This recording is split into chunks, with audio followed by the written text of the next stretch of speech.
The righteous person will live by his or her faithfulness.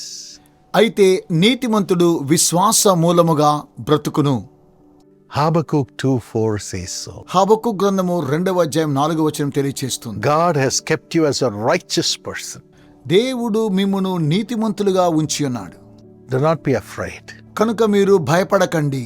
When problems come, సమస్యలు ఎదురైనప్పుడు many times you think, oh, maybe there is something wrong with me. That's why this problem has come. చాలాసార్లు మీలో అయ్యో నాకు ఈ సమస్యలు ఎందుకు వచ్చిందో, నేను ఏదైనా తప్పు చేస్తానేమో అనుకుంటున్నారేమో. No, my friend. అలా కాదు నా స్నేహితులారా. Only when problems come, the power of the righteousness of your life comes forth before all people and before you also. సమస్యలు వచ్చినప్పుడే మీలో ఉన్నటువంటి నీతి ప్రజల ఎదుట అలాగే సమస్త జనుల ఎదుట మీరు చూపించారు. Yes, the righteousness comes in your life because of your faithfulness. మీ విశ్వాసమును బట్టి మీరు నీతిమంతులుగా తీర్చబడుచూ ఉన్నారు. In the midst of all the troubles, tribulations and pain, God will show that you are faithful to walk in righteousness. అనేకమైనటువంటి శ్రమలు వేదనలు గుండా ఉన్నప్పుడు దేవుడు మీరు నీతి మార్గములో నడిపించడానికి సహాయం చేస్తూ ఉన్నాడు. The Bible says in Romans 3:22, రోమిలకు రాసిన పత్రిక 3వ అధ్యాయం 22లో బైబిల్ తెలియచేస్తూ ఉన్నది, the righteousness is given through faith in Jesus Christ to all who believe. అది యేసుక్రీస్తునందలి విశ్వాసం మూలమైనదై నమ్మువారికందరికీ కలుగు దేవుని నీతి అయి ఉన్నది. Yes, as you believe in Jesus as your righteousness, you will always walk with dignity, strength, and you'll be more than a conqueror. మీరు నీతి కలిగి యేసునందు జీవించినట్లయితే గౌరవంగాను బలముగాను ఎల్లప్పుడూ అత్యధికమైనటువంటి విజయాన్ని మీరు పొందుతూ ఉన్నారు. When you don't condemn yourself, మీ మీద మీరు నేరారోపణ చేసుకునే అవసరం లేదు. but say, I am walking in righteousness because I believe in the Lord. నేను దేవుని యందు విశ్వాసం ఉంచుచున్నాను కాబట్టి నేను నీతి మార్గములో నడుస్తూ ఉన్నాను. You will be able to inherit every blessing that God has for those who are faithful. ఎవరైతే నమ్మకంగా ఉన్నారో అట్టి వారికి దేవుడు దాచి ఉంచిన ప్రతి ఆశీర్వాదాన్ని స్వాస్థ్యాన్ని పొందుతున్నారు. Don't condemn yourself, మీ మీద మీరు నేరారోపణ చేసుకోకండి. but believe that God has kept you righteous. దేవుడు మిమ్మును నీతిమంతులుగా ఉంచుతున్నాడని మీరు విశ్వసించండి. God has kept you faithful. దేవుడే మిమ్మును నీతిమంతులుగా జీవింపచేస్తూ ఉన్నాడు. And praise the Lord. దేవునికి స్తుతి కలుగునుగాక. Thank Him for keeping you faithful to be righteous. మీరు విశ్వాసముతో నీతి గలవారై దేవుడు మిమ్మును ఉంచినందుకు దేవునికి వందనాలు తెలియచేయండి. Then you will inherit every blessing. ఆ తరువాత మీరు సమస్త ఆశీర్వాదాలను పొందుకుంటారు. Genesis 15 and verse 6 says, ఆదికాండం 15వ అధ్యాయం 6వ వచనం తెలియచేస్తుంది, Abraham believed the Lord and he credited it to him as righteousness. Abraham దేవుని నమ్మెను, అది అతనికి నీతిగా ఎంచబడెను అని బైబిల్ తెలియచేస్తూ ఉంది. Abraham believed that God called him. దేవుడు తనని పిలిచాడని అబ్రహాము నమ్మాడు. Abraham believed that he was faithful to God in everything.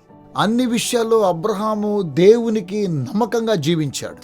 And his conscience was clear. తన యొక్క మనస్సాక్షి చాలా పరిశుద్ధంగా ఉన్నది. Even though he did not have a child. అతనికి సంతానం లేకపోయినప్పటికీ, And in the midst of God's promises coming that you will have a great generation and a nation will be formed through you. నిన్ను గొప్ప జనముగా చేసి నీలో నుండి దేశాలు రాబోతున్నాయని వాగ్దానము చేసినప్పుడు He never doubted his righteousness before God. దేవుని ఎదుట తన యొక్క నీతి విషయంలో ఏమాత్రం కూడా అతడు సందేహపడలేదు. At the right time, సరైన సమయంలో God gave him a beautiful son, Isaac. దేవుడు అద్భుతమైనటువంటి సంతానాన్ని అనగా ఇస్సాకును దేవుడు అనుగ్రహించాడు. Today, there is a nation formed from Abraham called Israel. Abraham ద్వారా పిలువబడినటువంటి దేశము ఈ రోజున్నది, అది ఇశ్రాయేలు దేశం అని పిలువబడుచు ఉన్నది. A faithful man abounds with blessings. నమ్మకమైనటువంటి వానికి దీవెనలు మెండుగా కలుగును. So, as you are faithful to walk in righteousness in the midst of all the troubles, you will overflow with all the blessings. అనేకమైనటువంటి శ్రమల గుండా నీవు నీతి కలిగి జీవించినట్లయితే అనేకమైనటువంటి ఆశీర్వాదములను నీవు స్వతంత్రించుకుంటావు. What is the fruit of righteousness?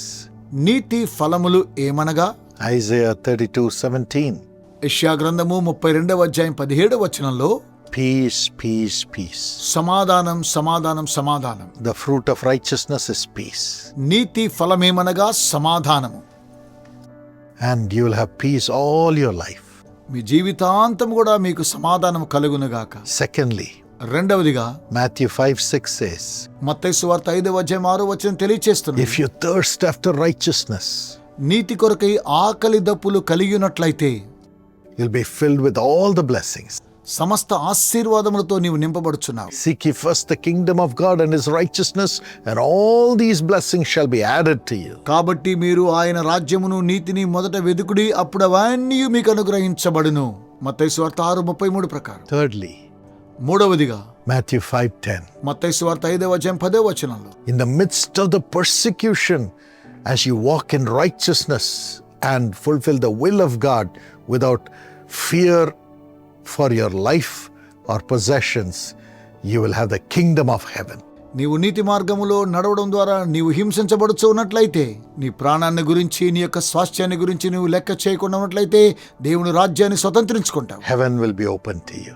మీ కొరకై పరలోకము తెరవబడుచు ఉన్నది. May God give you these blessings దేవుడు ఇట్టి ఆశీర్వాదములను మీకు దయచేయునుగాక. and keep you righteous. మిమ్మును నీతిమంతులుగా దేవుడు ఉంచునుగాక. Father, తండ్రి, pray that the spirit of righteousness will reign in the heart and life of your children. తండ్రి, మీ పిల్లల యొక్క జీవితంలోను వారి హృదయంలోను నీతి కలిగినటువంటి ఆత్మ వారిని ఏలునుగాక. Father, let them have peace, తండ్రి, వారికి సమాధానము దయచేయండి. fullness of all the blessings, సమస్త విధమైన ఆశీర్వాదములు దయచేయండి. and entry into heaven. పరలోకములో ప్రవేశాన్ని కలుగు చేయండి. In the name of Jesus we pray. యేసు నామమున ప్రార్థించుచున్నాము. Bless them, Lord. తండ్రి, వీరిని ఆశీర్వదించండి. Amen. Amen. God bless you. దేవుడు దీవించునుగాక.